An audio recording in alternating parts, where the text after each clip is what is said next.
Hello મિત્રો, આપનું સ્વાગત છે આજના એક નવા વિડીયોમાં। તો પહેલી અપડેટ છે આરોગ્ય અને પરિવાર કલ્યાણ વિભાગ હસ્તકની કાયદા અધિકારી વર્ગ 2ની, જેમાં અપાત્ર ઉમેદવારની કારણ સહિતની યાદી આપેલી છે। વિડીયોમાં અંત સુધી બન્યા રહેજો। આ વિડીયોમાં કુલ આપણે 5 અપડેટ આપી છે, તો વિડીયોમાં અંત સુધી જરૂર બન્યા રહેજો।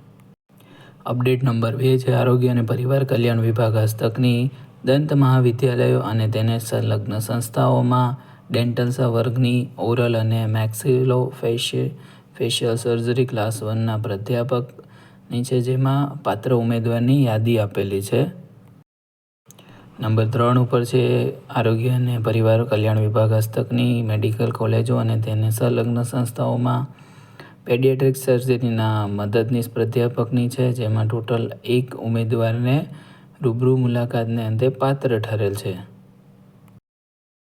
નંબર 4 ઉપર છે હેલ્થ ડિપાર્ટમેન્ટની છે મેડિકલ કોલેજો અને તેને સંલગ્ન કોલેજોમાં યુરોલોજી વિષયના મદદનીશ પ્રાધ્યાપકની છે, જેમાં પ્રાથમિક કસોટીના અંતે રૂબરૂ મુલાકાત માટે 1 ઉમેદવાર પાત્ર થયેલ છે। 5 નંબરની અપડેટ છે ઈએનટી ગુજરાત આરોગ્ય તબીબી સેવાઓ વર્ગ 1માં અરજી ચકાસણીના અંતે રૂબરૂ મુલાકાત માટે અપાત્ર ઉમેદવારની કારણ સહિતની યાદી છે। તો મિત્રો, ઘણા બધા ઉમેદવાર અપાત્ર બનતા હોય છે, તો ફોર્મ ભરતી વખતે ખૂબ જ ધ્યાન રાખવું જોઈએ। જો તમને આ વિડીયો ગમ્યો હોય તો એક લાઇક જરૂર કરજો, તમારા ફ્રેન્ડ અને ફેમિલી મેમ્બરમાં શેર કરજો। હજી સુધી આપણી ચેનલને સબસ્ક્રાઈબ ના કરી તો જલ્દીથી સબસ્ક્રાઈબ કરીને ઓલ નોટિફિકેશન ઓન કરી દેજો।